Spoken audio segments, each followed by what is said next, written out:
এখন বাংলাদেশে নতুন রাজনীতি করতে হবে, যেই রাজনীতি হবে দেশ জাতি স্বাধীনতা এবং সার্বভৌমত্বের পক্ষে, যেই রাজনীতি হবে বিশ্বে মাথা উঁচু করে দাঁড়ানোর পক্ষে, যেই রাজনীতি হবে দুর্নীতির বিপক্ষে, যেই রাজনীতি হবে চাঁদাবাজদের বিপক্ষে, যেই রাজনীতি হবে দখলবাজদের বিপক্ষে, যেই রাজনীতি হবে মামলাবাজদের বিপক্ষে, যেই রাজনীতি হবে দর্শনকারীদের বিপক্ষে। সম্মানিত বন্ধুগণ, আমরা শান্তির এক টুকরা বাংলাদেশ চাই, এমন বাংলাদেশ চাই যেই বাংলাদেশের প্রাণ হবে যুব সমাজ। এই যুব সমাজের হাত ধরে আজকের ম্যারাথন যেমন এগিয়ে যাবে, আগামীকালের বাংলাদেশও তেমনি এগিয়ে যাবে ইনশাআল্লাহ। মুক্তির এই মিছিল মুক্তির মঞ্জিলে না পৌঁছা পর্যন্ত আর থামবে না ইনশাআল্লাহ। আমরা বারবার বলে আসছি, আমরা আমাদের দলের বিজয় চাচ্ছি না, আমরা চাচ্ছি 18 কোটি মানুষের বিজয়। এই বিজয়ই হবে আমাদের দলের বিজয়। 18 কোটি মানুষের বিজয় হিসাবে যা চিহ্নিত হবে, সেই বিজয়ের আমরা হব অংশীদার ইনশাআল্লাহ। আর এই বিজয়ের পথে বাধার যত দেয়াল তুলে দেয়া হবে, এই যুবকরা লাথি মেরে সমস্ত দেয়াল ভেঙে চুরমার করে দেবে ইনশাআল্লাহ। বাংলাদেশ মহান আল্লাহ তাআলার দান, আমাদের প্রিয় জন্মভূমি। আল্লাহর সৃষ্টি এই অঞ্চল 1 শতাব্দীর ভিতরে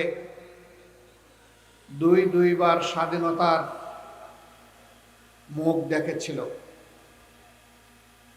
1947 আজাদী আন্দোলনের মধ্য দিয়ে এই ভূখণ্ড অখণ্ড পাকিস্তানের একটি প্রদেশ ছিল। পাকিস্তান আমলে শাসক গোষ্ঠী পূর্ব পাকিস্তানের সাথে বৈষম্য ক্ষেত্র বিশেষে অবিচার করার কারণে এদেশের মানুষ পাকিস্তানি শাসক গোষ্ঠীর বিরুদ্ধে ফুঁসে উঠেছিল।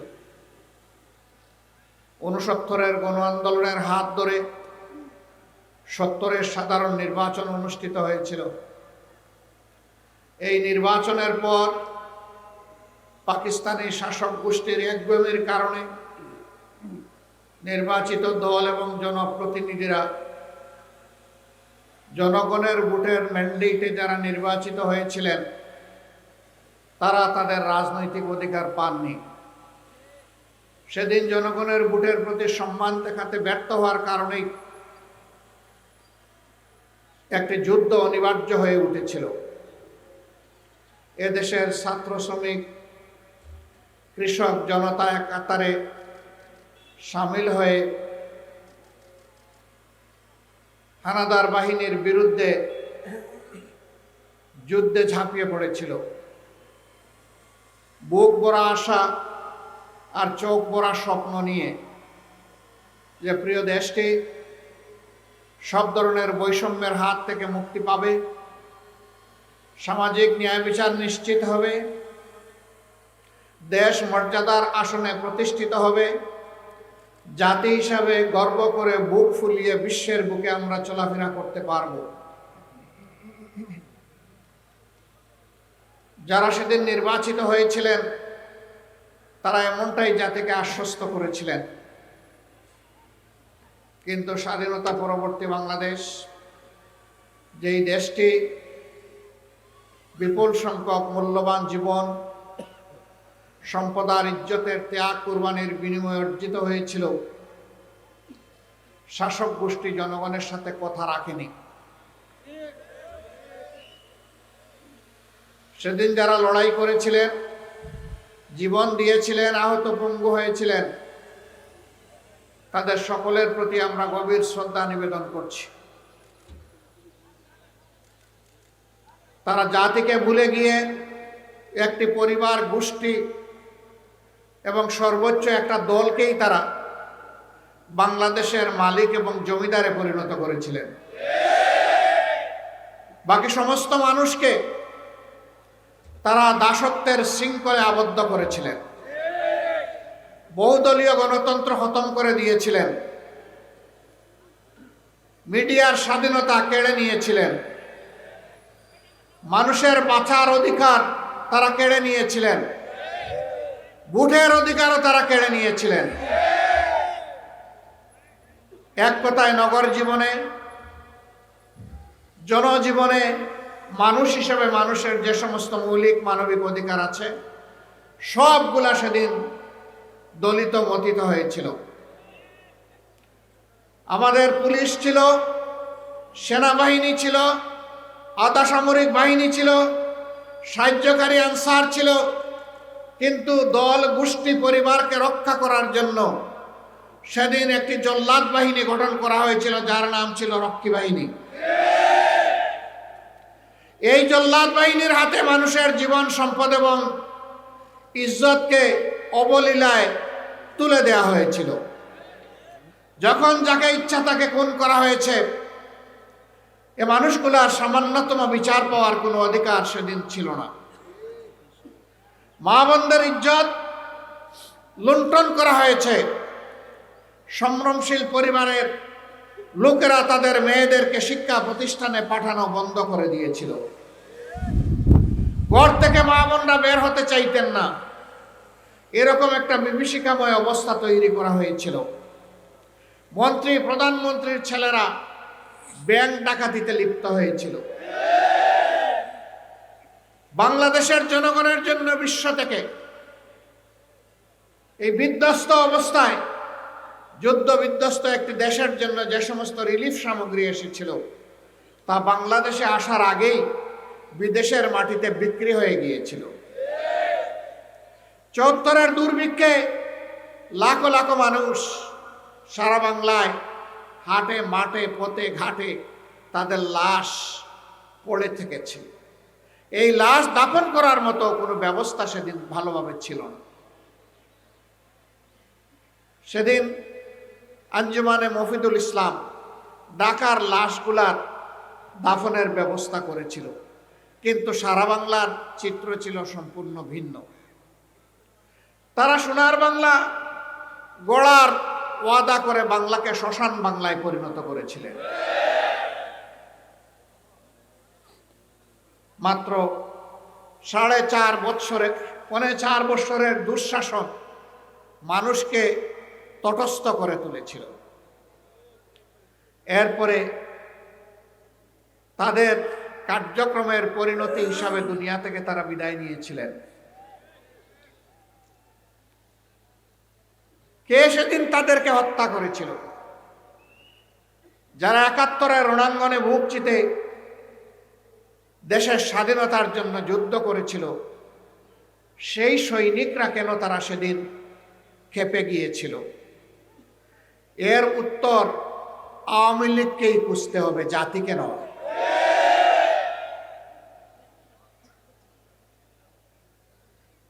সম্মানিত বন্ধুগণ, আমরা আশা করেছিলাম ৭২-এর 10 জানুয়ারি থেকে ৭৫-এর 15 আগস্ট পর্যন্ত দেশে যে ফ্যাসিবাদ কায়েম হয়েছিল, এক নায়কতন্ত্র কায়েম হয়েছিল,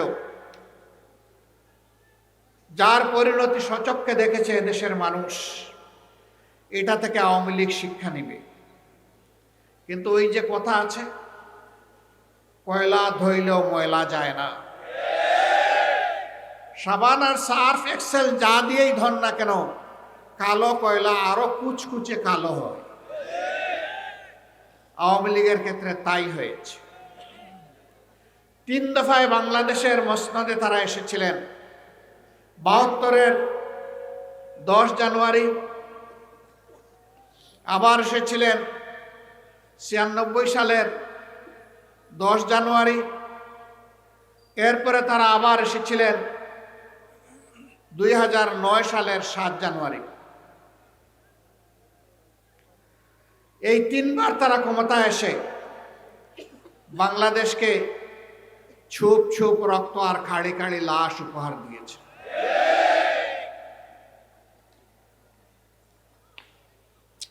96 সালে ক্ষমতায় আসার আগে হাত জোড় করে তারা জনগণের কাছে ক্ষমা চেয়েছে।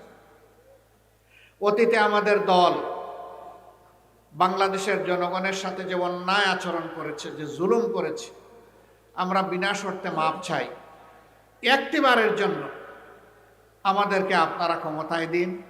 আমরা ভালো হয়ে গেছি, এখন দেশের জন্য ভালো কিছু করতে চাই। হাতে তসবি ছিল, মাথায় ঘুমটা ছিল। জনগণ সহজ সরলভাবে ধারণা করেছিল তাদের মানসিকতার পরিবর্তন হয়েছে, কিন্তু না। যখনই তারা মসনদে বসলেন, তারা আপন রূপে আত্মপ্রকাশ করলেন। আপনাদের মনে থাকার কথা, তৎকালীন প্রধানমন্ত্রী চট্টগ্রামে গিয়ে বলেছিলেন, চট্টগ্রামের নেতাদেরকে তিরস্কার করে, একটা হত্যাকাণ্ডের ঘটনাকে কেন্দ্র করে, তোমরা কি হাতে চুড়ি পরে বসে আছো? তিনি ঘোষণা দিয়েছিলেন, আর যদি আমার দলের একটা মানুষকে হত্যা করা হয়, তাহলে তার বিনিময়ে 10টা লাশ ফেলে দিতে হবে। এই ছিল একজন প্রধানমন্ত্রীর দায়িত্ব জ্ঞানহীন হুঙ্কার, আসফালন। তারা তাই করেছিলেন। সেই সময়টায় খালে বিলে, নদীতে, নালায়, জঙ্গলে, হাটে মাঠে সর্বত্র মানুষের টুকরা টুকরা লাশ পাওয়া যেত। এরপরে জনগণের দ্বারা তারা প্রত্যাখ্যাত হলেন। আবার অস্থিতিশীল পরিবেশ সৃষ্টি করে 2006 সালের 28 অক্টোবর প্রকাশ্য দিবালুকে পল্টন মোড়ে সাপকে যেভাবে মারা হয়, সেইভাবে লগি বৈঠা দিয়ে পিটিয়ে পিটিয়ে মানুষ হত্যা করা হয়। এমনকি বিশ্ব বিবেক আর মানবতাকে লজ্জা দিয়ে সেদিন মাটিতে পড়ে যাওয়া নিতর শরীরের উপর উঠে তারা লাফালাফি নাচানাচি করেছিল। এরা কোন প্রজাতি? এরা কি আসলেই মানুষ প্রজাতি? পশু এরকম আচরণ করে না। তারা তাই করেছিলেন। সেদিন টেলিভিশনের সামনে বসে থাকা শিশুরা চিৎকার দিয়ে অনেকে বেহুশ হয়ে পড়েছিল। দেশ বিদেশ থেকে ধিক্কার জানানো হয়েছিল, কিন্তু না, তারা এর মধ্য দিয়ে জানান দিয়েছিল আগামীতে চলে বলে কৌশলে আমরা ক্ষমতায় যাবই, আর আমরা ক্ষমতায় গিয়ে যা করব আজকে তার একটা রিহার্সেল দেখালাম বিশ্ববাসী। সেই তারা ক্ষমতায় এসে বিডিআরের পিলখানায় হত্যাকাণ্ড থেকে শুরু করে জামাতে ইসলামের সম্মানিত নেতৃবৃন্দকে হত্যা করার মধ্য দিয়ে তারা যে খুনের রাজত্ব কায়েম করেছিলেন, আমরা তার বিভৎস চেহারা শাপলা চত্বরেও দেখেছি। আমরা বাংলাদেশের সর্বত্র দেখেছি। এমন কোনো জনপদ নেই যেখানে তাদের হাতে মানুষ খুন হয়নি। এমন কোনো জনপদ খুঁজে পাওয়া যাবে না আমাদের মাদের ইজ্জত তাদের হাতে যেখানে লুণ্ঠিত হয় নাই। একটা প্রতীকে ভোট দেওয়ার অপরাধে নোয়াখালীর সুবর্ণচরে আমার একজন মায়ের কি অবস্থা হয়েছিল, 18 কোটি মানুষ তার সাক্ষী। 5 আগস্টের পরিবর্তনের পর সেই পরিবারে গিয়েছিলাম। ওদের কথা শুনে আমরা আমাদের বুক সামলাতে পারি। বলবেন এর আগে যাননি কেন? এর আগে যাওয়ার কোনো পরিবেশ আমাদের জন্য ছিল না। আমরা যখনই পরিবেশ পেয়েছি তখনই তাদের কাছে ছুটে গিয়েছি। তাদের দুঃখ কষ্ট, তাদের ব্যথা বেদনা আমরা দূর করতে পারবো না, কিন্তু তাদের দুঃখ কষ্টের অংশীদার হওয়া ছিল আমাদের নাগরিক দায়িত্ব। আমরা সেই অংশীদারিত্ব শুধু নিয়েছি। সম্মানিত বন্ধুগণ, এই যে খুন দর্শন, আয়নাগড়ার গুমের রাজনীতি শুরু হলো, শেষ পর্যন্ত তার পরিণতি ভোগ করে তারা 5ই আগস্ট বাংলাদেশ থেকে পালায়ে গেল। এক চুর মরার আগে বলল, দেখো আমি ঘরে ঘরে চুরি করে তোমাদের বড় ক্ষতি করেছি, কষ্ট দিয়েছি। আমাকে তো সেইভাবে দেশের প্রশাসন শাস্তি দেয় নাই, কিন্তু আমি শাস্তি পেয়ে দুনিয়া থেকে বিদায় নিতে চাই, অথবা বিদায় নেওয়ার পরে শাস্তি নিয়ে আমি হাসরের ময়দানে হাজির হতে চাই, সেদিন যেন আমার শাস্তিটা কিছু লাঘব হয়। আমি যখন মরে যাব, আমার লাশটা তখন তোমরা ওই বড় রাস্তার উপর বড় গাছের ডালে তোমরা ঝুলিয়ে রাখবা, আর যেই এদিকে যাবে সে যেন আমার লাশের উপর একটা ঢিল ছুড়ে। লোকেরা ভাবলো তার অনুশোচনা এসেছে, তার ওসিয়ত রক্ষা করা দরকার, তার কথা অনুযায়ী তাকে ঝুলিয়ে দেওয়া হলো। বোকা লোকেরা বুঝে নাই, যেই যাচ্ছে ঢিল ছুড়ে, যেই যাচ্ছে ঢিল ছুড়ে। ইতিমধ্যে থানা পুলিশ এই ব্যাপারে অবহিত হয়েছে, তারা এসে দৌড়ায় হাজির। এই অবস্থা দেখে তারা শয়ে শয়ে পুলিশ গোটা গ্রাম এলাকা ঘেরাও করে পুরুষদেরকে গ্রেফতার করতে শুরু করলো। তখন জনগণ বুঝতে পারলো ধূর্ত চোর কি কারণে আমাদেরকে এই ওসিয়ত করেছিল। ও মরার আগেও আমাদেরকে কষ্ট দিয়েছে, মরার পরেও আমাদেরকে কষ্ট দিতে চেয়েছে। ফেসিবাদীরা পালিয়ে গিয়ে দেশের মানুষকে কি শান্তি দিচ্ছে? সর্বশেষ ঘটনা, আমাদের কলিজার টুকরা আমাদের ভাই শরীফ ওসমান হাদির উপরে গত জুমার নামাজের পরে প্রকাশ্য দিবালোকে ঢাকার রাজপথে তারা গুলি করে তার জীবনটা শেষ করে দিতে চেয়েছে। সে এখন জীবন মৃত্যুর মাঝখানে আছে।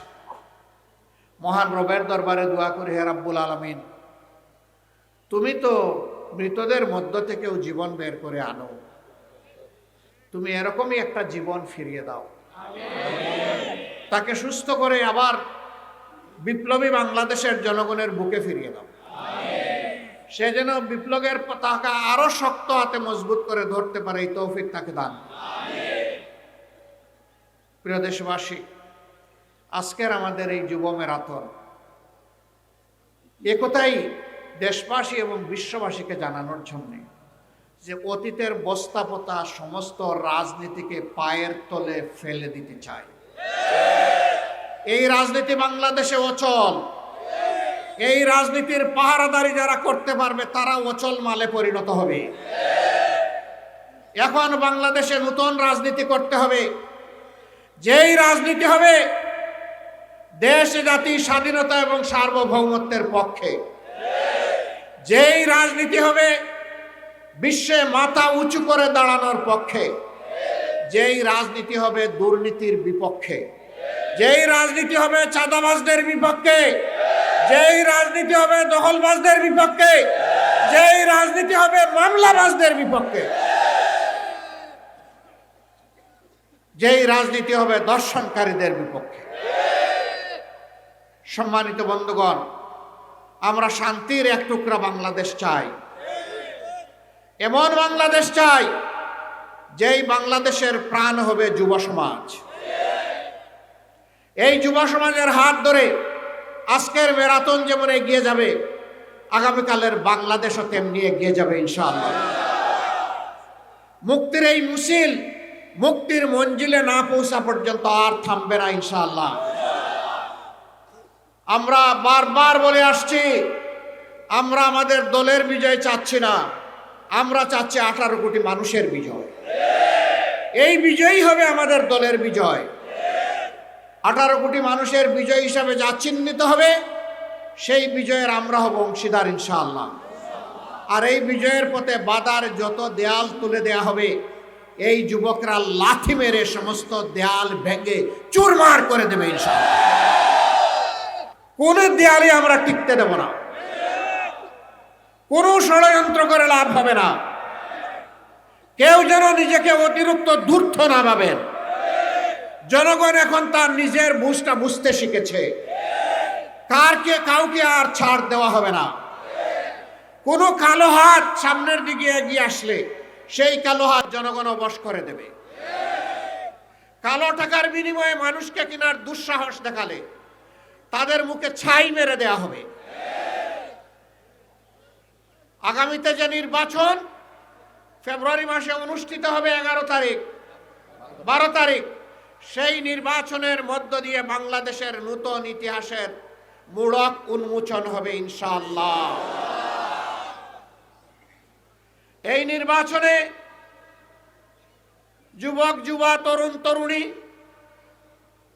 যারা প্রাপ্তবয়স্ক এবং যারা ভোটার দেশে বিদেশে, তাদের ভোট নিয়ে কেউ যেন কোনো ধরনের কারিগরি এবং সিনেমিনি খেলার চেষ্টা না করেন। ইনশাআল্লাহ জনগণের সম্মিলিত প্রতিরোধের মুখে কোনো ষড়যন্ত্র থাকলে সব কিছু ভেসে যাবে। প্রশাসনের প্রতি আমাদের অনুরোধ, আপনাদের উপর রাষ্ট্রের যে দায়িত্ব অর্পিত হয়েছে সেই দায়িত্ব সুষ্ঠুভাবে পালন করুন। নির্বাচন সুষ্ঠুভাবে অনুষ্ঠানের জন্য এখন নির্বাচন কমিশনকে তাদের দায়িত্ব যথাযথভাবে পালন করতে হবে। আমরা তাদের কাছে কোনো আনুকূল্য চাই না, কিন্তু সাবধান করে দিচ্ছি, যদি কারো প্রতি সামান্য কোনো আনুকূল্য দেখানো হয় তা বরদাস্ত করা হবে না। আমরা চাই আপনারা আপনাদের শপথের আলোকে নিরপেক্ষভাবে সে দায়িত্ব পালন করুন। জনগণ যাদেরকে তাদের ভালোবাসা, তাদের সমর্থন এবং ভোট দিয়ে বরণ করে নেবে, আমরাও তাদেরকে বরণ করে নেব ইনশাআল্লাহ। কিন্তু জনগণের ভালোবাসাকে অপমানিত করে, উপেক্ষা করে বাঁকা রাস্তায় কেউ চলতে চাইলে সেই রাস্তা বন্ধ করে দেওয়া হবে। আসুন মুক্তির এই মিছিলে আমরা সবাই শরিক হই। জনজীবনে শান্তি সমৃদ্ধি ফিরে না আসা পর্যন্ত, ভালোবাসার একটি মানবিক সমাজ প্রতিষ্ঠা না হওয়া পর্যন্ত, তারুণ্যের দুর্বার গতির সমাজ প্রতিষ্ঠিত না হওয়া পর্যন্ত আমাদের ম্যারাথন অব্যাহত থাকবে। এই ম্যারাথনে অংশগ্রহণ করার জন্য সকলকে আন্তরিকভাবে ধন্যবাদ জানিয়ে, কৃতজ্ঞতা জানিয়ে আমরা আমাদের ম্যারাথন এখনই শুরু করব। সবাইকে আমরা ম্যারাথনে অংশগ্রহণ করার জন্য আহ্বান জানাচ্ছি। আল্লাহ হাফেজ। বাংলাদেশ জিন্দাবাদ। বাংলাদেশ জামাতে ইসলামী জিন্দাবাদ। বাংলাদেশের স্বাধীনতা, সার্বভৌমত্ব আল্লাহ তাআলা কিয়ামত পর্যন্ত বহাল রাখুন। আল্লাহ হাফেজ। আসসালামু আলাইকুম ওয়া রাহমাতুল্লাহি ওয়া বারাকাতুহু।